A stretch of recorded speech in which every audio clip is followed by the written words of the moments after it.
የመጨረሻ ቀኑን ያዘው የምስራቅ አፍሪካ ሀገራት የጥበባትና ባህል ፌስቲቫል በድምቀት እየተካሄደ ነው።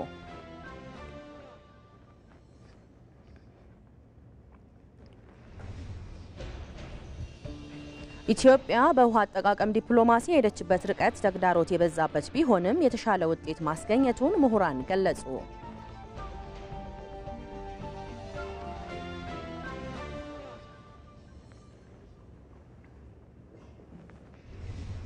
የዓለም የአእምሮ እድገት ውስንነት ቀን የድጋፍ ስርዓታችንን እናሻሽል በሚል መሪ ሐሳብ በመስቀል አደባባይ እየተከበረ ይገኛል።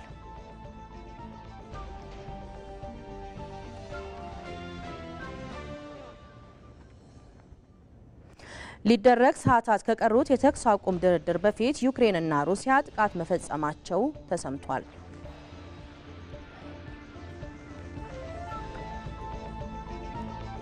ሰላም ጤና ይስጥልን እንደምን ሰንብታችኋል የተወደዳችሁ ተመልካቾቻችን ከኢትዮጵያ ቴሌቪዥን የሰዓቱን ዜና ወደ እናንተ እናደርሳለን ከዚህ ከዋናው ስቱዲዮ በተጨማሪ ደግሞ ሪፖርተሮቻችን ከተለያዩ ስፍራዎች ተጨማሪ መረጃዎችን የሚያደርሱን ነው የሚሆነው የምስራቅ አፍሪካ ሀገራት የጥበባትና ባህል ፌስቲቫል ለተከታታይ 4 ቀናት ሲካሄድ መቆየቱ ይታወሳል በዛሬው ዕለት ደግሞ ፍጻሜውን ያገኛል እንግዲህ የማጠቃለያ መርሃ ግብሩ ምን እንደሚመስል ደግሞ ባልደረባችን አባዲ ወይናይ በቀጥታ መስመር ላይ ወደ በኋላ በመምጣት የሚያደርሰን ይሆናል ከዛም በተጨማሪ ደግሞ የዓለም የአእምሮ እድገት ውስንነት ቀን ዲቦራ ፋውንዴሽን ከአጋር አካላት ጋር በመሆን ያከበረ ይገኛል መርሃ ግብሩ ምን እንደሚመስል ደግሞ ባልደረባችን ሳምሶን በላይ በቀጥታ መስመር ላይ በመገኘት ወደ በኋላ የሚያጋራን ነው የሚሆነው ተመልካቾቻችን አብራችሁን ቆዩ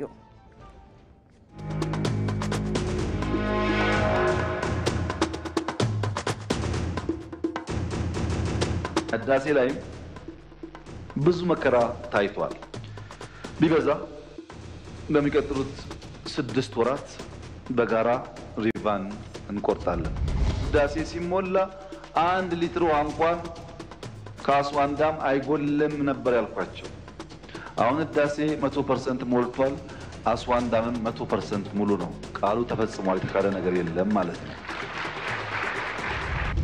ህዳሴ የአፍሪካ ኩራት ነው ህዳሴ ለመላው አፍሪካ መቻለን ያሳየንበት ነው ህዳሴ ስህተትን ያረምንበት ነው ህዳሴ በውስጣችን ያለው ውድቀት ጨክነን ወስነን ያረምንበት ነው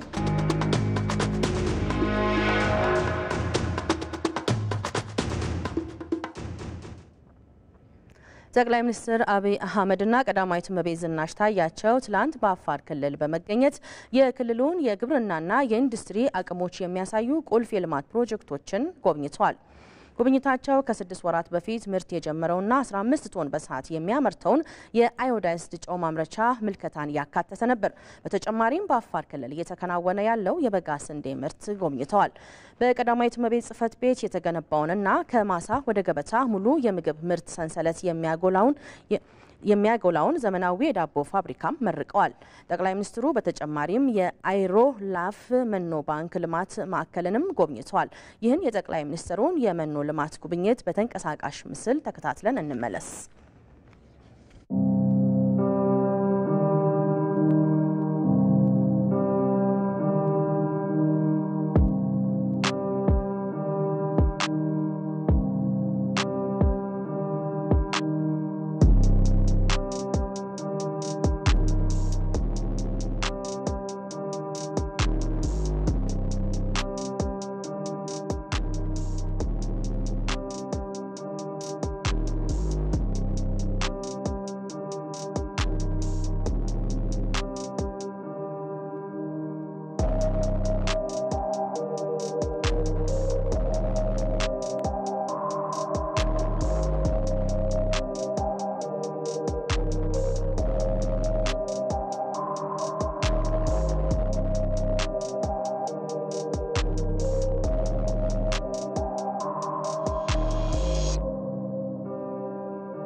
የመጨረሻ ቀኑን ያዘው የምስራቅ አፍሪካ ሀገራት የጥበባትና ባህል ፌስቲቫል በድምቀት እየተካሄደ ነው።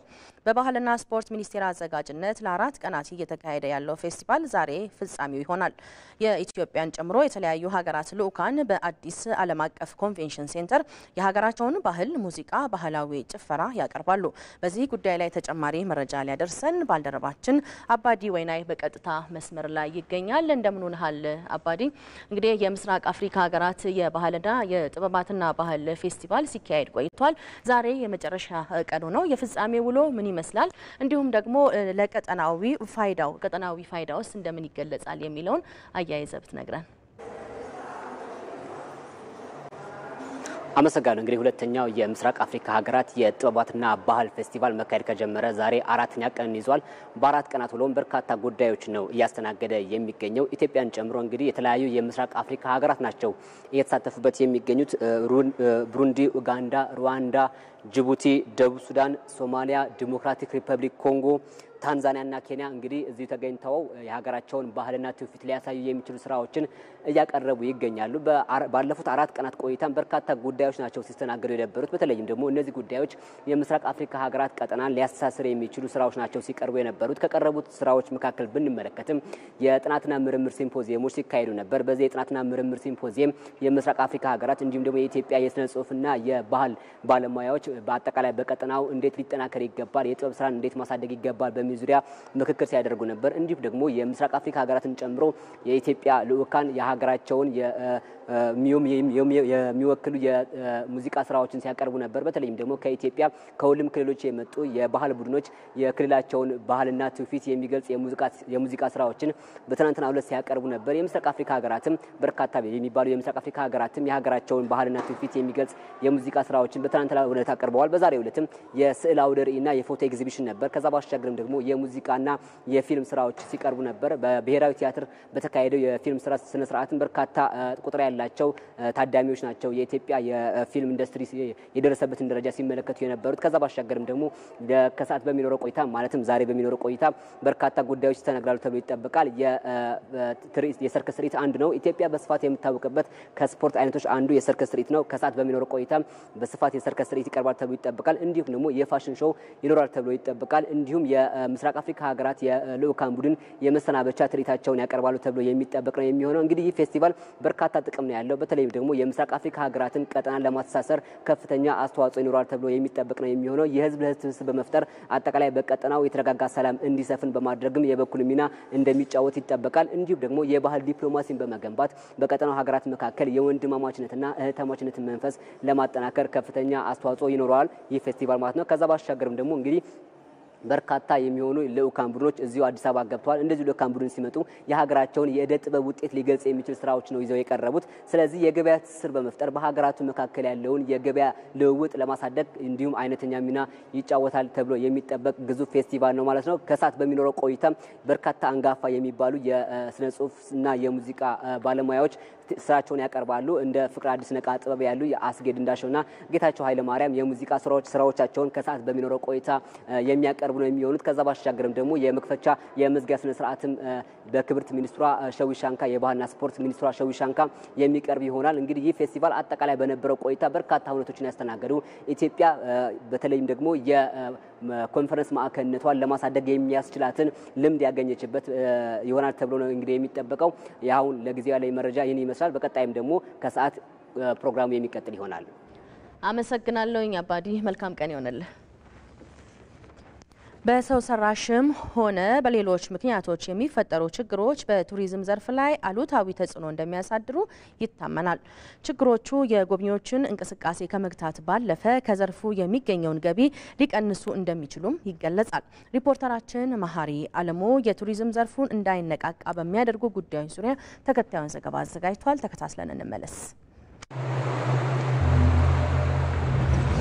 የቱሪዝም ዘርፉ አማራጭ የኢኮኖሚ ምንጭ ሆኖ ለሀገር የኢኮኖሚ ግንባታ የራሱን አስተዋጽኦ እንደሚያበረክት ይታወቃል። ይሁን እንጂ በሰው ሰራሽም ሆነ በሌሎች ምክንያቶች የሚፈጠሩ ችግሮች ለዘርፉ ማነቆ እንደሆኑ ይነሳል። በአሁኑ ሰዓት እንግዲህ ያው ብዙም ቱሪስቶች እየመጡም ቢሆን ግን ባለው የመግቢያ በጭማሪዎች ምክንያት ብዙ ትንሽ ስራዎች እየተጓደሉብን ነው። አንዳንድም ስራዎችም እየተሰረዙብን ነው። ሌላው የቱሪዝም ዘርፉ እንዲቀዛቀዝ ብሎም የጎብኚዎች እንቅስቃሴ እንዲገታ የሚያደርገው ደግሞ በተለያዩ አካባቢዎች የሚከሰቱ ግጭቶች እንደ ምክንያትነት ይጠቀሳሉ። እንደ አማራ ክልል ባህልና ቱሪዝም ቢሮ በተለይም የቱሪዝም ዘርፉን እቅድ ከዚህ በፊት አቅደን በስፋት ነው ስንንቀሳቀስበት የቆየ ነው። ሆኖም ግን በመሀል ክልላችን ውስጥ ግጭት በመፈጠሩ በተለይም 2016 ላይ የቱሪዝም እንቅስቃሴው በእጅጉ ተዳክሞ የቆየበት ሁኔታ ነበር የተፈጠረው። ከዛ መልስ ግን የክልሉ መንግስትም ሌሎች የፌዴራል የጸጥታ አካላት ባደረጉት ርብርብ በክልላችን የተገኘው አንጻራዊ ሰላም የቱሪዝሙን እንቅስቃሴ መልሶ በተወሰነ መንገድ እንዲያገግም አድርጎታል። ከ2-3 ዓመት በፊት የነበረው እንደ ሀገር ያጋጠመን የጸጥታ ችግር አለ። ያ ደግሞ የነበሩ ግጭቶች እንደ ሀገር የሰጠን ያመጣው ተጽዕኖ አለ ኮቪድ ጋር ተያይዞ። እንዲህ ነው በየአካባቢው ደግሞ የሚፈጠሩ ግጭቶች አሉና እነዚህ ግጭቶች ላይ የሚወጡ ትራቭል አድቫይዞች ግጭቶቹ ካለበት ደረጃ በላይ በጣም በተጋነነ ሁኔታ ትራቭል አድቫይዞች ይኖራሉ። ያ ደግሞ ለቱሪስቶች ለዓለም አቀፍ ቱሪስቶች ኮንፊደንስ ሊከለክል ይችላል። ሀገራዊም ሆነ ዓለም አቀፋዊ የእውነት ዝግጅቶችን ጠብቆ ዋጋ መጨመር ወይም የተጋነነ ማድረግ የሀገርን ገጽታ ያበላሻል የሚለው የቱሪዝም ሚኒስቴር መሰል ችግሮችን ለመከላከል እየሰራ መሆኑን ይገልጻል። በሀገራችን በተለይ ዋና ዋና በምንላቸው የቱሪስት መዳረሻዎች በተለያየ ጊዜ አላስፈላጊ የዋጋ ጭማሪ በተለይ ኢቨንቶችን ጠብቆ ደግሞ የተጋነነ ዋጋ መጫን የተለመደ ተግባር ነው ቢባል ስህተት ሊሆን አይችልም። እነኚህን ጉዳዮች መሰረት አድርገን ለምሳሌ በቅርቡ የነበረው የአፍሪካ ህብረት ከዛ በፊት የነበሩ የተለያዩ ኩነት በሚኖሩበት ጊዜ በእነዚህ ዋና ዋና ኩነት በሚዘጋጅባቸው ቦታዎች የተጋነነ ዋጋ በአገልግሎት ሰጪዎች በኩል ስለሚኖር ደንበኞች እንዳይቀየሙ አገልግሎቱና ዋጋው የተዛነፈ ሚዛን እንዳይኖረው የማሳመን ስራዎችን የማሰልጠን ስራዎችን ሰርተናል። ነገር ግን በዚህ ብቻ የሚፈታ ስላልሆነ ሀገር አቀፍ የዋጋ መመሪያ ወይም የፕራይስ ሬጉሌሽን በቱሪዝም ሚኒስቴር በኩል አዘጋጅተናል። በአጠቃላይ ቱሪዝሙ እንዳይነቃቃ በሚያደርጉ ችግሮችና ለዘርፉ ማነቆ የሆኑ ጉዳዮችን ለመቅረፍ ሚኒስቴር መስሪያ ቤቱ ከተለያዩ ተቋማት ጋር በቅንጅት እየሰራ ስለመሆኑም አስታውቋል። በግሉ ዘርፍ ላይ ደግሞ ያሉ የኢንዱስትሪ ውስጥ ተዋናይ የሆኑ ለምሳሌ ሆቴሎች፣ የትራንስፖርት አገልግሎት ሰጪዎች፣ የተለያዩ ጥቃቅን ደግሞ አገልግሎት የሚሰጡ ማዕከላትም እንደዚሁ በቀጥታ ተጠቃሚ ይሆናሉ። የአፍሪካ ህብረት ሲዘጋጅ ከተማችን ላይ ያለው የኢኮኖሚ እንቅስቃሴ በደንብ ተመዝኖ ታይቶም ከፍተኛ ውጤት እንዳለው የሚጨበጥ ነገር ይዞ እንደሚመጣ ከዲፕሎማሲና ፖለቲካዊ ጥቅሙን ባሻገር እንደዚሁ ደግሞ የሚታይ ኢኮኖሚያዊ ጥቅም እንዳለውም በተደጋጋሚ አይተናል። ሆቴሎች ጋር በተገናኘ ከሆቴል ባለንብረቶች ጋር የማህበራት ጋር በጣም ቀጣይነት ያለው ተደጋጋሚ ምክክሮች እናድርገናል። ቱሪዝም ሚኒስቴር ባለፉት 6 ወራት ያከናወናቸውን ስራዎች ከባለድርሻ አካላት ጋር ገምግሟል።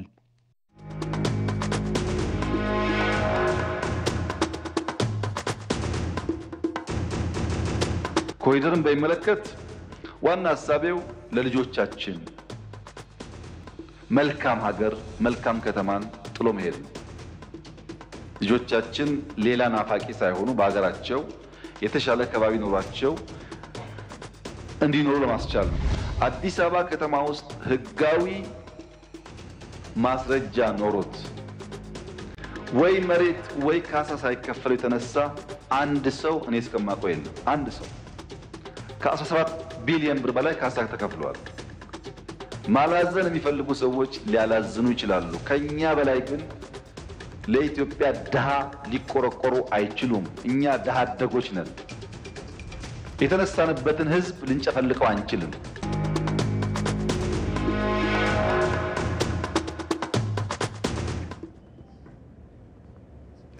የዓለም የአእምሮ እድገት ውስንነት ቀን የድጋፍ ስርዓታችንን እናሻሽል በሚል መሪ ሀሳብ በመስቀል አደባባይ እየተከበረ ይገኛል። የዲቦራ ፋውንዴሽን ከአጋር አካላት ጋር ባዘጋጀው በዚህ መርሃ ግብር ላይ የኢፌዴሪ ፕሬዝዳንት፣ ሚኒስትሮችና የአዲስ አበባ ከተማ ከንቲባ አዳነች አቤቤን ጨምሮ ሌሎች እንግዶችም ተገኝተዋል። መርሃ ግብሩን እየተከታተለ የሚገኘው ባልደረባችን ሳምሶን በላይ በቀጥታ መስመራችን ላይ ይገኛል። እንደምን ውለሃል ሳምሶን? እስቲ አከባበሩ ምን ይመስላል? እንዲሁም ደግሞ በሀገራችን በኢትዮጵያ በአእምሮ እድገት ውስንነት ውስጥ ያሉ ዜጎች ያሉበት ሁኔታ ምን ይመስላል? እንዲሁም ደግሞ ሊሻሻሉ ይገባቸዋል የተባሉ ሀሳቦችስ ምንድናቸው የሚለውን ብትገልጽልን።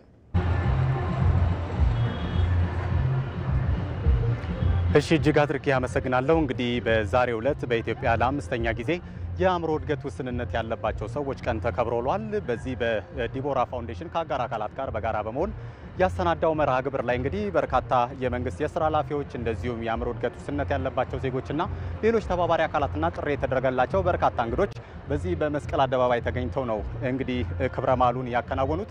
እንግዲህ በዚህ ክብረ በዓል ላይ በርካታ እንግዶች ተገኝተዋል። ከተገኙ እንግዶች መካከል የኢፌዴሪ ፕሬዝዳንት ታዬ አጽቀሥላሴ በዚህ አይነት ሁኔታ ውስጥ ያሉ ዜጎች ልዩ ክትትል ልዩ ትኩረት ያስፈልጋቸዋል። ከዛ ባለፈም ደግሞ ልዩ ስትራቴጂ ተቀርጾ በመንግስት በኩል ወደ ስራ ተገብቶ በተሻለ ሁኔታ መደገፍ እንዳለባቸው መልእክታቸውን አስተላልፈዋል። ከዛ ባሻገር በዚሁ መድረክ ላይ የተገኙት የጤና ሚኒስትሯ መቅደስ ዳባን በበኩላቸው የጤና ስርዓቱን በማሻሻልና በማስተካከል በዚህ ሂደት ውስጥ ችግር የሚደርስባቸው ወይንም ደግሞ የጤናውን ዘርፍ ተጠቃሚ ያልሆኑ አካላትን ተጠቃሚ እንዲሆኑ ከማድረግ አንጻር በልዩ ትኩረት እንደሚሰራ ጤና ሚኒስቴር ገልጸዋል። ሌላው በክብር እንግድነት የተገኙት ደግሞ የአዲስ አበባ ከንቲባ ወይዘሮ አዳነች አቤቤ ናቸው። እንግዲህ ወይዘሮ አዳነች አቤቤ ባስተላለፉት መልእክት በዚህ በከተማው ላይ በሚደረጉ ማንኛውም እንቅስቃሴዎች የልማት ስራዎችም ላይ ካሁን በኋላ በሚኖሩ እነዚህን ሰዎች አካታች በሆነ መልኩ የልማት ስራዎች እንደሚሰሩ ገልጸዋል። ከዛ ባለፈም ደግሞ የሀገር ሀብት ላይ እነሱም ድርሻ አላቸው። ስለዚህ ይህንን የሀገር ሀብትም በአንድም በሌላም መንገድ ተጠቃሚ እንዲሆኑ ካሁን በኋላ በትኩረት እንደሚሰሩ ገልጸዋል። አያይዘውም በከተማዋ ላይ በተለያዩ ቦታዎች ላይ እንደዚህ የልዩ ፍላጎት ያላቸው ልጆች የሚማሩባቸው ትምህርት ቤቶች አሉ። የከተማ አስተዳደሩ አቅም ኖሮት መገንባት ባይችል እንኳን ትምህርት ቤቶችን እንደዚህ የተገነቡ ተቋማት ላይ የተለያዩ ድጋፎችን በማድረግ ጥረታቸውን ወይንም እንቅስቃሴያቸውን አጠናክረው እንዲቀጥሉ ለማድረግ ከፍተኛ ጥረት እንደሚደረግ ገልጸዋል። ከዚህ ባለፈም ደግሞ በጣም ከፍተኛ ችግር ሆኖ የሚነሳው በተደጋጋሚ የአእምሮ እድገት ውስንነት ያለባቸው ሰዎች እንደ ማንኛውም ሰው የትኛውም የስራ ዘርፍ ላይ ገብተው እንዲሰሩ እድል የማይመቻችበት ሁኔታ ነበር ከዚህ በፊት የነበረው። ነገር ግን ከአሁን በኋላ የከተማ አስተዳደሩ በሚያወጣቸው ማንኛውም አይነት ማስታወቂያዎች ላይ እንደ ማንኛውም ሰው ተወዳድረው የስራ እድል አግኝተው የስራ ሰራተኛ የሚሆኑበትን እድል እንደሚያመቻች ነው በዚሁ መድረክ ላይ ቃል የገቡት። ከዚህ ባሻገር ደግሞ ሁሉም አካላት ተቀናጅቶ መስራት አለበት። እኛም በሚፈለግብን የመንግስት አመራሮች በሚጠበቅብን ደረጃ እንሰራለን። እንደዚሁም የግል አጋርነት የግል ተቋማትም ግብረሰናይ ድርጅቶችም ለነዚህ ልጆች ትኩረት መስጠት እንደሚገባቸው ነው የገለጹት። ሌላውና ትልቁ በዚህ መድረክ ላይ ዛሬ የተነሳው በከተማዋ ላይ በእንደዚህ አይነት ሁኔታ ውስጥ የሚገኙ ሰዎች ነፃ የሕክምና አገልግሎት ማግኘት እንደሚችሉ ከዛሬ ጀምሮ እንግዲህ ክብርት ከንቲባ በዚሁ መድረክ ላይ ያስታወቁበት ሁኔታ ነው ያለው። እንግዲህ ከዚሁ ጋር በተገናኘ በዚህ በአእምሮ እድገት ውስንነት ላይ በስፋት እየሰራ የሚገኘው የዲቦራ ፋውንዴሽን በፈረንጆቹ የዘመን ቀመር 2020 ነው የተቋቋመው። እንግዲህ እሱ ከተቋቋመው በኋላ በውስጡ 1900 የሚሆኑ የአእምሮ እድገት ውስንነት ያለባቸውን ሰዎች ይዞ እየተንቀሳቀሰ ነው የሚገኘው። በአሁኑ ሰዓት ወደ 250 የሚሆኑ ልጆችን ከዛ ውስጥ የትምህርት ድጋፍ እያደረገ ነው የሚገኘው። ሌሎችንም የሕክምና አገልግሎቶች መስጠት የሚያስችል የትምህርት ተደራሽነቱንም ከማስፋት አንጻር በርካታ የማስፋፊያ ስራዎች እየሰራ እንደሆነ በመድረኩ ተገልጿል። በዛሬው ዕለት እየተከበረ የሚገኘው ይህን ቀን ምክንያት በማድረግም ሁሉም አካላት ለዚህ ድርጅት ለዚህ ተቋም እንዲሁም ለእንደዚህ አይነት ችግር ውስጥ ላሉ ሰዎች ድጋፋቸውን ያላሰለሰ ጥረት እንዲያደርጉ ነው እንግዲህ መልእክታቸውን ያስተላለፉት። በዛሬው ዕለት እንግዲህ በአጠቃላይ የአከባበር ሁኔታው ይህን ይመስላል። አመሰግናለሁ ሳምሶን፣ መልካም ቀን ይሆንል።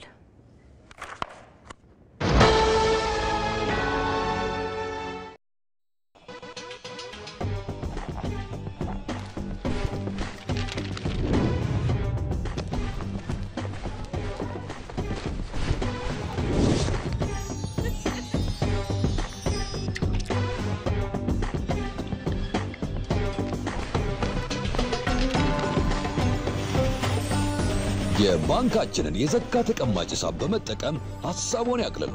የዘካ ተቀባዩን ስምና የበጎ አድራጎት ድርጅቶች ዝርዝር በማዘጋጀት ለተቸገሩ ወገኖች በባንካችን በኩል ያለ ድካም የሃይማኖት ግዴታውን ይወጡ። ረመዳን ሙባረክ። የኢትዮጵያ ንግድ ባንክ ሁሌም የሚተማመኑበት ባንክ።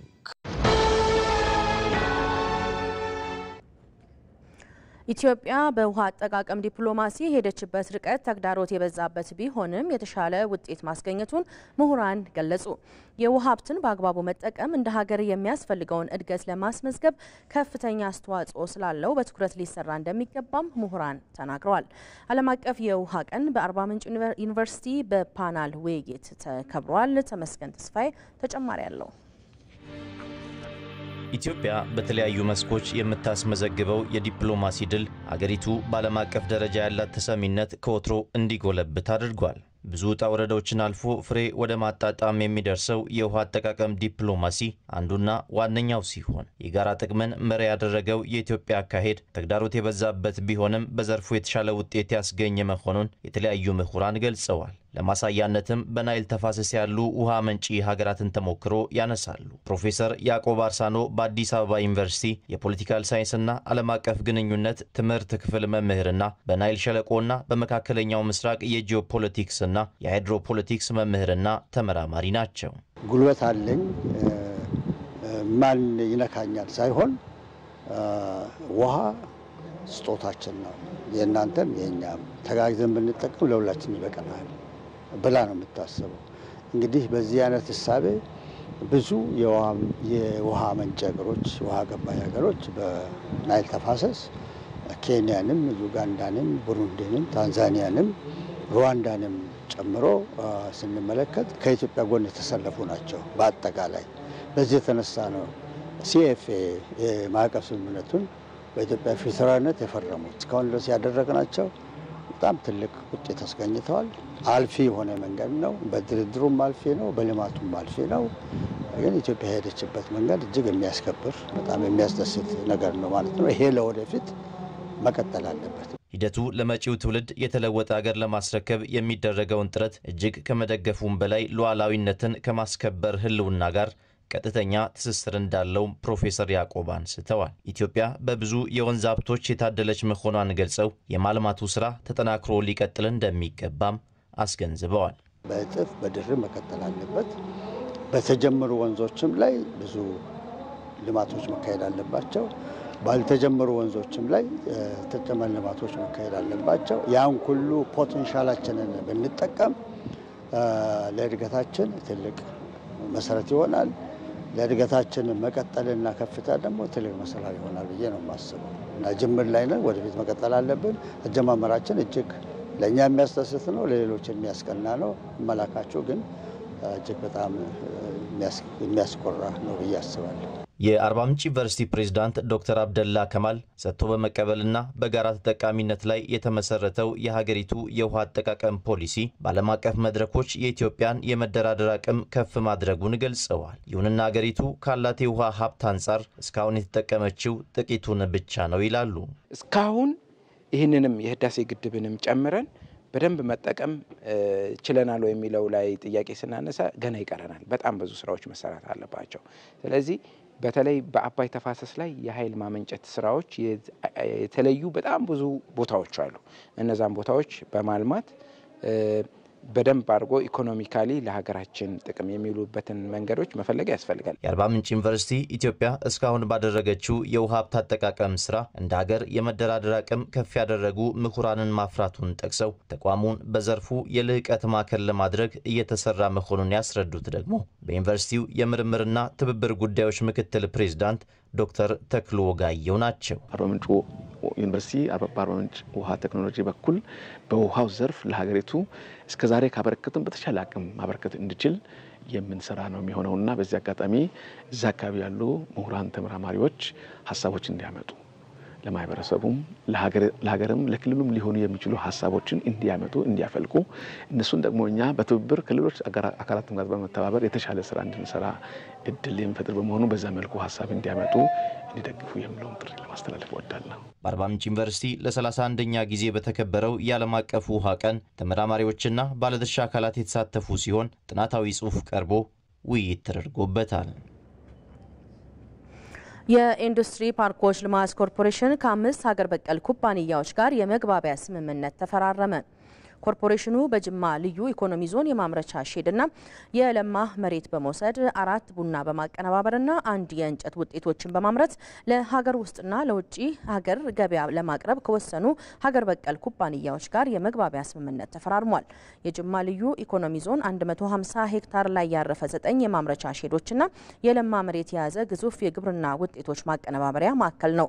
ኩባንያዎቹ ከ1.7 ቢሊዮን ብር በላይ ካፒታል ያስመዘገቡ ሲሆን በአካባቢው የሚገኘውን እምቅ የተፈጥሮ ሀብት በግብዓትነት በመጠቀም እሴት ጨምረው ለውጭ ገበያ በማቅረብ በሀገር ኢኮኖሚ ውስጥ አሻራቸውን ለማስቀመጥ የተዘጋጁ ናቸው። በሙሉ አቅማቸው ወደ ስራ ሲገቡ ለ1200 ዜጎች ቋሚና ጊዜያዊ የስራ እድል ይከፍታሉ ተብሎ ይጠበቃል። በፊርማ ስነ ስርዓቱ ላይ የተገኙት የኢንዱስትሪ ፓርኮች ልማት ኮርፖሬሽን ዋና ስራ አስፈጻሚ ፍስሐ ይታገሱ የጅማ ማንሰራራት ለኢኮኖሚ ዞኑ ትልቅ እድል ይዞ መምጣቱን ጠቅሰው በግብርና ምርቶች ማቀነባበር ላይ ልዩ ትኩረት ተሰጥቶ ይሰራል ብለዋል። ሪፖርተራችን ሀብታሙ ማሞ ዘገባ የስራ ሼዶችን የተረከቡት ባለ ሀብቶችም በሀገር ኢኮኖሚ ውስጥ አሻራቸውን ለማስቀመጥ እንደሚሰሩ ተናግረዋል። የአዲስ አበባ ቀላል ባቡር የጀመረው በቴክኖሎጂ የተደገፈ የክፍያ ስርዓት ቀልጣፋና ዘመናዊ አገልግሎት እንድናገኝ አስችሎናል ሲሉ የባቡር ትራንስፖርት ተጠቃሚዎች ተናገሩ። የአዲስ አበባ ቀላል ባቡር ትራንስፖርት አገልግሎት በበኩሉ የወረቀት ትኬት ስርዓት የመዲናዋን የባቡር ትራንስፖርት አገልግሎት የማይመጥን በመሆኑም አገልግሎቱን በቴክኖሎጂ የተደገፈ ለማድረግ የሙከራ ስራ መጀመሩን ገልጿል።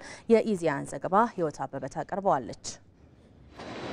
የአዲስ አበባ ከተማ ቀላል ባቡር ትራንስፖርት አገልግሎት በተመረጡ የባቡር ጣቢያዎች የዲጂታል ትኬት አገልግሎት መስጠት ጀምሯል። ከዲጂታል ትኬት አገልግሎት ተጠቃሚዎች መካከል ወጣት መብራቴ ደረጀ ዲጂታል የክፍያ ስርዓት ተግባራዊ መደረጉ ቀልጣፋ አገልግሎትን ማግኘት እንዳስቻለው ገልጿል። ወደ ዲጂታል ሲስተም መቀየሩ ያው እንደኔ በጣም ሰፖርት አድርገዋለሁ።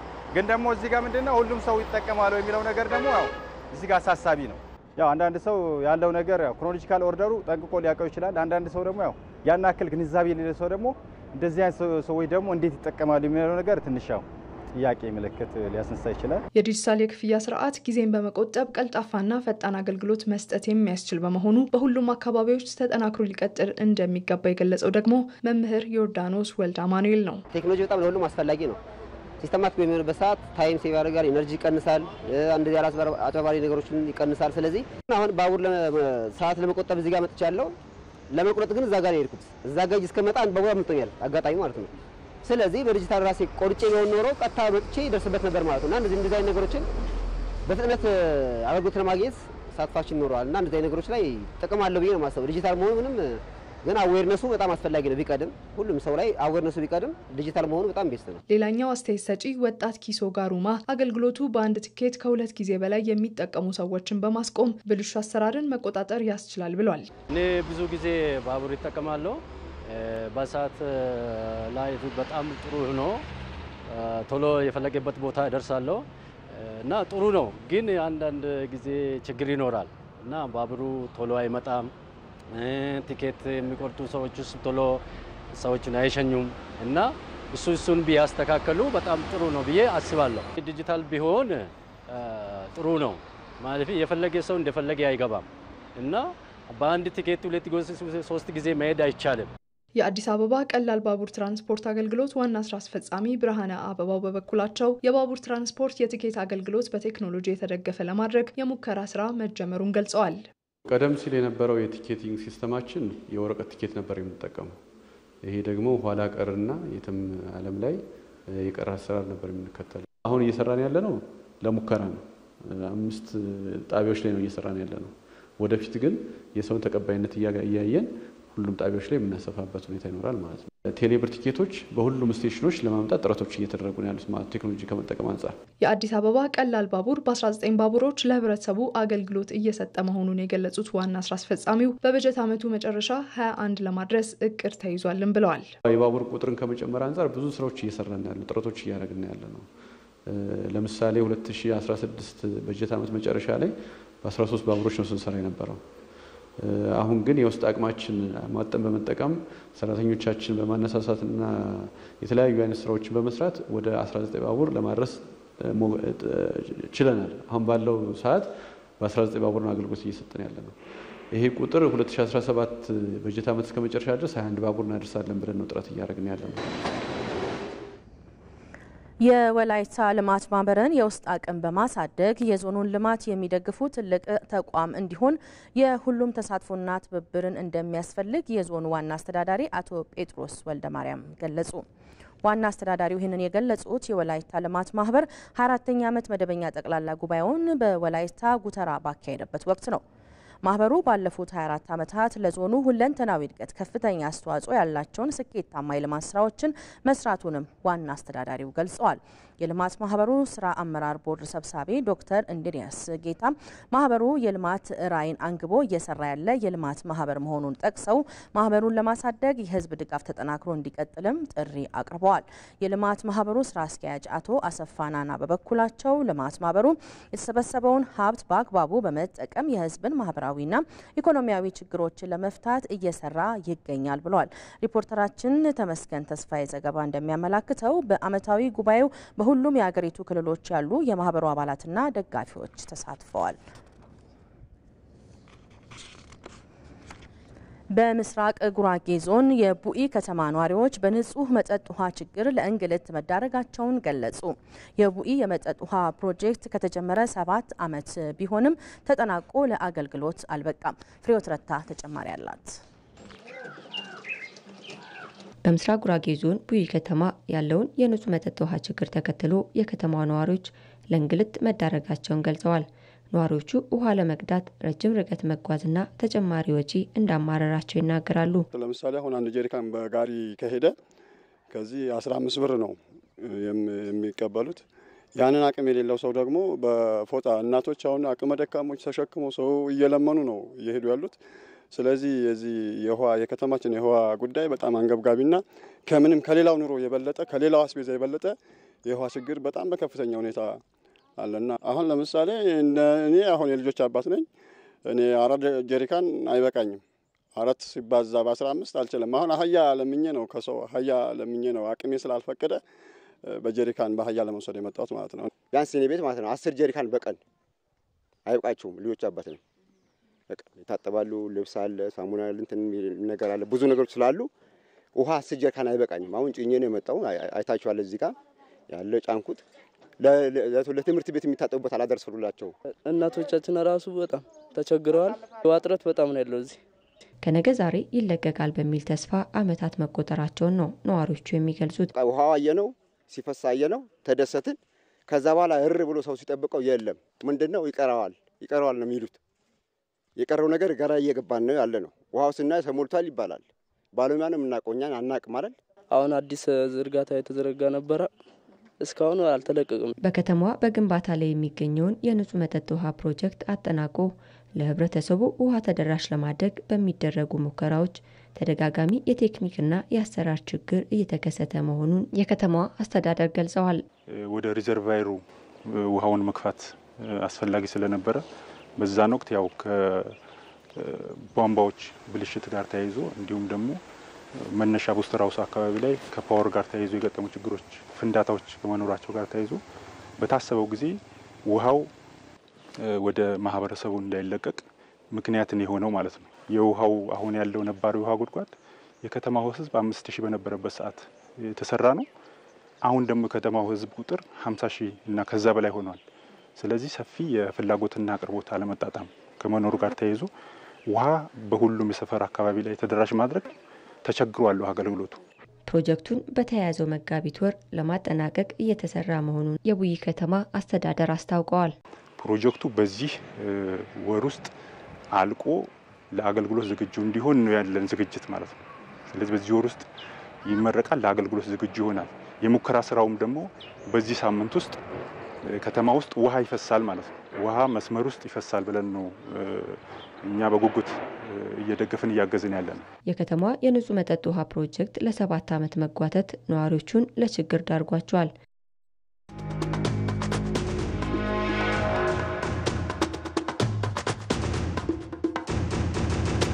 በዚህ የተመረጠን መንግስት በኃይል ለማፍረስ ዘለን 4 ኪሎ የሚባል መፈክር ተራ ልምምድ ሆኗል። በረሃ ለገቡት አይደለም፣ በአንድ እግራቸው በረሃ በአንድ እግራቸው ፓርላማ ላሉት ጭምር ማለት ነው። እነዚህ ነውጠኛ ነፃ አውጪ ታጣቂዎች በመጀመሪያ ደረጃ ሰለባ የሚያደርጉት ተጎጂ እንታገላለን የሚሉት የራሳቸውን ህዝብ ነው።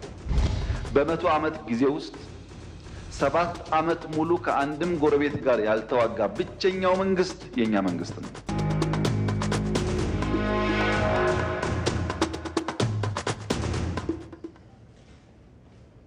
በመጨረሻም ወደ ውጭ ዜና አልፋለሁ።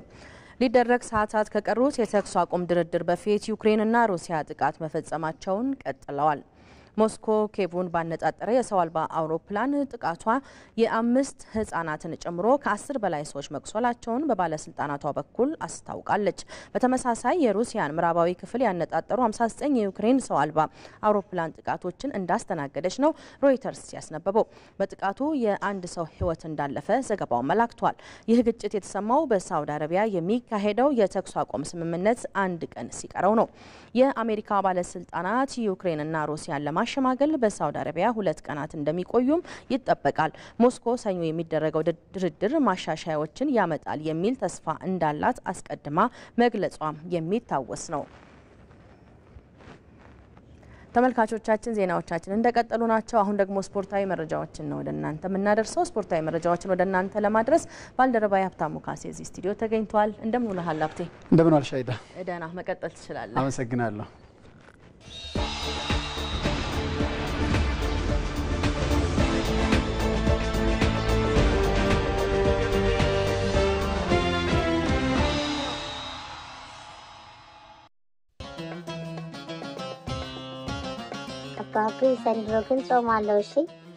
ሲንቄ ባንክ ለመላው እስልምና እምነት ተከታዮች ለ1446ኛው ረመዳን ወር በሰላም አደረሳችሁ እያለ የተቀደሰውን የረመዳን ወር የመተሳሰብ የይቅርታና የአብሮነት እንዲሆን ይመኛል። ይህ ጊዜ እሴቶቻችንን ቆም ብለን የምናስብበት፣ ግንኙነታችንን የምናጠናክርበትና የመስጠት ልምዳችንን የምናሳድግበት ጊዜ ነው። ሲንቄ ባንክ ይህን የተቀደሰ ጊዜ የሰላም፣ የአንድነት፣ የመደጋገፍ እንዲሁም ከፈጣሪያችሁ እዝነትን፣ ምሕረትንና አዲስ ብስራትን የምትሰሙበት እንዲሆን እየተመኘ ንግዶን ለማቀላጠፍ ታስቦ የተዘጋጀውን የኢሳን ከወለድ ነጻ የባንክ አገልግሎታችንን ስናቀርብላችሁ በታላቅ ደስታ ነው።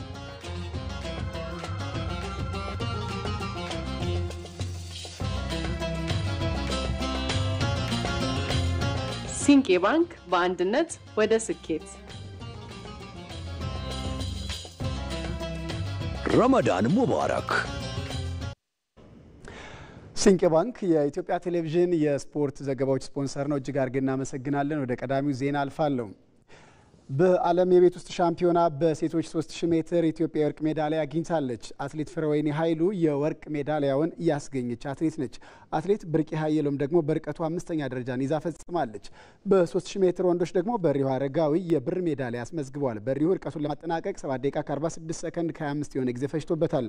ጃኮብ ኢንገብሪንግስተን ውድድሩን በቀዳሚነት ፈጽሟል።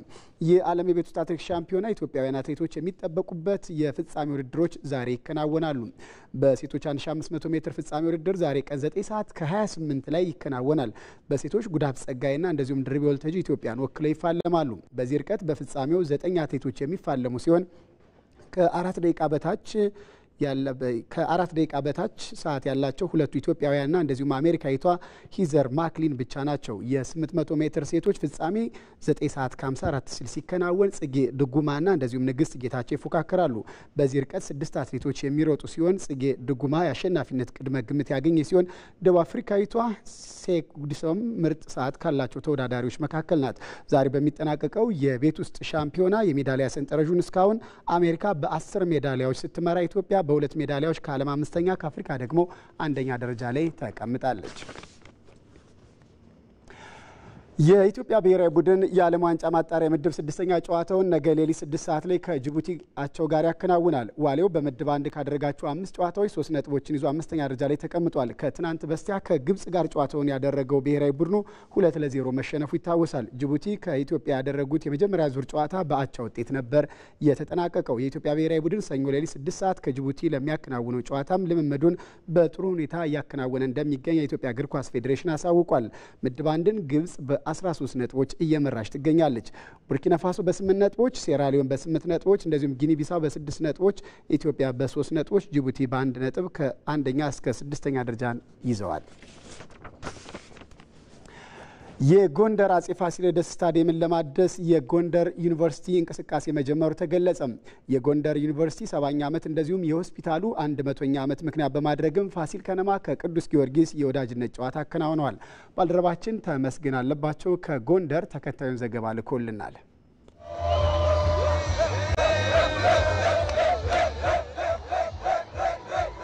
ቅዱስ ጊዮርጊስና እንዲሁም በ1960 ዓመተ ምህረት የተመሰረተው የፋሲል ከነማ ዛሬ የወዳጅነት የእግር ኳስ ጨዋታቸውን አከናውነው በቅዱስ ጊዮርጊስ 2-1 አሸናፊነት ተጠናቋል። በመጀመሪያው አጋማሽ በዳግማዊና በሀብታሙ ቅዱስ ጊዮርጊስ 2 ግቦችን ሲያስቆጥር በሁለተኛው አጋማሽ ደግሞ ከጉዳት የተመለሰው አማኑኤል ገብረ ሚካኤል ብቸኛዋን የፋሲል ከነማ ግብ አስቆጥሯል። በተለይ ከ4 ዓመት በኋላ እዚህ አሁን የምንገኝበት በአጼ ፋሲለደስ ስቴዲየም የተደረገው የሁለቱ የወዳጅነት ጨዋታ የጎንደር ዩኒቨርሲቲ 70ኛ ዓመትና አጠቃላይ የስፔሻላይዝድ ሆስፒታል 100ኛ ዓመቱን ምክንያት በማድረግ ነው በዚህ በአጼ ፋሲለደስ ስቴዲየም ዛሬ የተከናወነው። በተለይ ደጋፊው ስሜት ፍጹም የተለየ እንደነበር መመልከት ችለናል። ምክንያቱም ከ4 ዓመት በኋላ ነው ክለባቸው ፋሲል ከነማ በሜዳው ሲጫወት የመታደም እድል ያገኙት።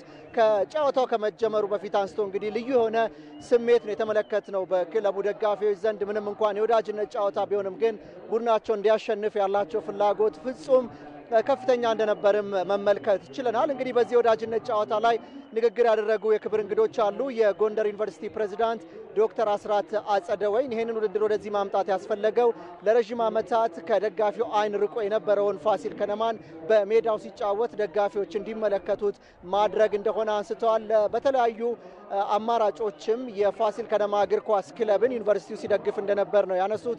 በቀጣይም የዚህ የአጼ ፋሲለደስ ስቴዲየም ግንባታ እንዲጠናከር ደረጃውን ጠብቆ እንዲጠናቀቅ በማድረግ ረገድም የከተማ አስተዳደሩን በመደገፍ አስፈላጊውን ሁሉ ትብብር እንደሚያደርጉ ነው የገለጹት። የፋሲል ከነማ እግር ኳስ ክለብ እንደ ራሳችን እንደ አንዱ ክፍል የምናየው ተቋም ነው። ስለዚህ ክለቡን በማማከር በተለይም የስፖርት ሳይኮሎጂም አለ ሌሎችም ሙያዊ የሆኑ ነገሮች ላይ ነው በዋናነት ትኩረት የምናደርገው።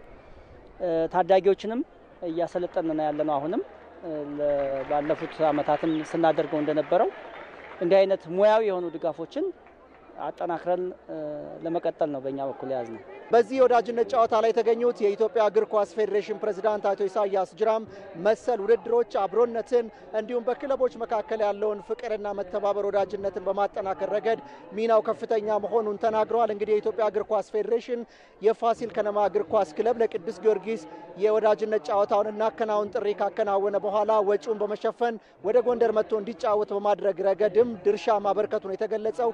ከኛ የሚጠበቀውን ጥቂቱን ያደረግነው፣ ነገር ግን የቅዱስ ጊዮርጊስ እግር ኳስ ክለብ በዚህ ወዳጅነት ጨዋታ ላይ በመሳተፉ በመካፈሉ ምስጋና ይገባዋል የሚል ሀሳባቸውን ሰጥተዋል።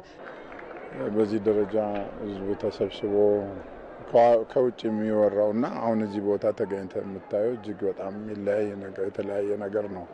ቅድም እንዳነሳው በወፍ በረር 2 ኪሎ ሜትር ሊሆን በሚችልበት ቦታ ላይ ሰው ቁጭ ብሎ ከተራራ ኳስ የሚያይበት ያለምንም የጸጥታ ችግር ሰው ስቴዲየም ገብቶ የሚያይበት ነው ያለውና አንዱ ላንዱ ሊደርስ የሚችልበት ኢትዮጵያዊ ባህላችንን የሚያሳይ ነውና ይሄ መቀጠል ያለበት ተጠናክሮ መቀጠል ያለበት ነው። ከተጠየቁት ክለቦች ግንባር ቀደም ጊዮርጊስ ነው የጠየቁት። ከአንዳንድ ስላላቸው ቢያንስ ማገዝ ካለብን ብለን የጊዮርጊስን ቲኬት ወጪ የአውሮፕላን ቲኬት ወጪ ነው የሸፈንላቸውና አላማውን ስታይ ወጪው ምንም አይደለም ብሎ መውሰድ ይቻላል። በአጠቃላይ በዚህ በዛሬው ዕለት 70ኛ ዓመት የጎንደር ዩኒቨርሲቲና 100ኛ ዓመት አጠቃላይ የስፔሻላይዝድ ሆስፒታል የምስረታ በዓልን ምክንያት በማድረግ በቅዱስ ጊዮርጊስና ፋሲል ከነማ መካከል የተደረገው ጨዋታ በቅዱስ ጊዮርጊስ 2-1 አሸናፊነት ቢጠናቀቅም በደጋፊዎች ዘንድ የነበረው ስሜት ግን ፍጹም ልዩ መሆኑን የተመለከትነው። እንግዲህ በቀጣይ በተለይ በ2018 ደግሞ መሰል ውድድሮች በተደጋጋሚ በአጼ ፋሲለደስ ስቴዲየም እንዲደረጉ የከተማ አስተዳደሩና ዩኒቨርሲቲውን ጨምሮ ሌሎች አካላት ይህንን የአጼ ፋሲለደስ ስቴዲየም በማስገንባት ረገድ የበኩላቸውን እንዲወጡም ነው ጥሪ የቀረበው። ፋሲል ከነማ ከቅዱስ ጊዮርጊስ ያደረጉት የወዳጅነት ጨዋታ በትናንትናው ዕለት ከሰዓት የተከናወነ መርሃ ግብር ነው። ወደ ቀጣዩ ዜና አልፋለሁ። በአፍሪካ ሀገራት የዓለም ዋንጫ ማጣሪያ ጨዋታ ሱዳንና ሞሮኮ የምድብ መሪነታቸውን ያጠናከሩበትን ውጤት አስመዝግበዋል። በምድብ 2 ከሴኔጋል ጋር የተጫወተው የሱዳን ብሔራዊ ቡድን ያለምንም ግብ በአቻ ውጤት ተጠናቋል። ጨዋታው የምስራቅ አፍሪካው ሀገር ሱዳን ነጥብ መጋራቷን ተከትሎ ምድቡን በ11 ነጥቦች እየመራች ትገኛለች። ሱዳን በምድቡ ምንም ጨዋታ ያልተሸነፈች ሲሆን በአምስቱ የምድብ ጨዋታዎች የተቆጠረባት አንድ ግብ ብቻ ነው። አቻ የተለያየችው ሴኔጋል በ9 ነጥብ ሶስተኛ ደረጃ ላይ ተቀምጣለች። በዚሁ ምድብ የተደረገው የቶጎና የሞሪታኒያ ጨዋታ 2-2 በሆነ ውጤት ተጠናቋል። በሌላ ጨዋታ ሞሮኮ ኒጀርን 2-1 በሆነ ውጤት በማሸነፍ ምድብ 5ን በ12 ነጥብ እየመራች ትገኛለች። በጨዋታው ሳይባሪና ኤልካኖስ የሞሮኮን የድል ግቦች አስቆጥረዋል። ኦማሩ የኒጀርን ከሽንፈት ያልታደገች ኳስ ከመረብ ላይ ያሳረፈ ተጫዋች ነው። በዚህ ምድብ ኮንጎና ዛምቢያ ሊያደርጉት የነበረ የምድብ 4ኛ ጨዋታ ወደ ሌላ ጊዜ ተራዝሟል። በምድብ 7 ሶማሊያ ከጊኒ 0-0 ተለያይተዋል። የዓለም ዋንጫ የምድብ ማጣሪያ ጨዋታዎች ዛሬም ቀጥለው ሲከናወኑ ኢስዋቲኒ ከሞሪሼስ እንደዚሁም ኬንያ ከጋቦን ቀን 10 ሰዓት ሲል መርሃ ግብራቸውን ያከናውናሉ። በአውሮፓ ሀገራት የዓለም ዋንጫ ማጣሪያ ጨዋታ ኖርዌይ፣ ዌልስና ቼክ ሪፐብሊክ ተጋጣሚዎቻቸውን አሸንፈዋል። ከምድብ 9 ከሞልዶቫ ጋር የተጫወተችው ኖርዌይ 5-0 በሆነ ውጤት ረታለች። ኤርሊንግ ብሮት ሃላንድ፣ አሌክሳንደር ሶርሎዝ፣ ቲሎ ኤስጋርድ፣ ኢሉዌን ሬይሰር እና እንደዚሁም አረን ዶኑም የኖርዌይን የድል ግቦች ያስቆጠሩ ተጫዋቾች ናቸው።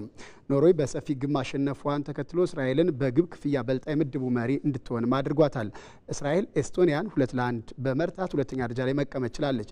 ከምድብ 10 ከካዛኪስታን ጋር የተጫወተችው ዌልስ 3-1 በሆነ ውጤት ረታለች። በካርዲፍ ሲቲ ስታዲየም በተደረገው ጨዋታ ቤን ዴቪስ፣ ዳንኤል ጄምስ እና ራቢ ዶንዶ ዌልስን አሸናፊ ያደረጉ ግቦች ከመረብ አሳርፈዋል። ሰሜን መቄዶኒያ ሌሽተንስታይንን 3-0 በመርታት ምድቡን በግብ ክፍያ በልጣ እየመራች ትገኛለች። በምድብ 11 በተደረገ ጨዋታ ቼክ ሪፐብሊክ ፋሮ ደሴቶችን 2-1 እንደዚሁም ሞንቴኔግሮ ጀብራልተርን 3-1 በሆነ ውጤት ማሸነፍ ችለዋል። የአውሮፓ ኔሽንስ ሊግ የሩብ ፍጻሜ የመልስ ጨዋታዎች በዛሬው ዕለት ይከናወናሉ። ምሽት 4:45 አራቱም የሩብ ፍጻሜ መርሃ ግብሮች ሲደረጉ ፈረንሳይ ከክሮሺያ የሚያደርጉት ጨዋታ ይጠበቃል።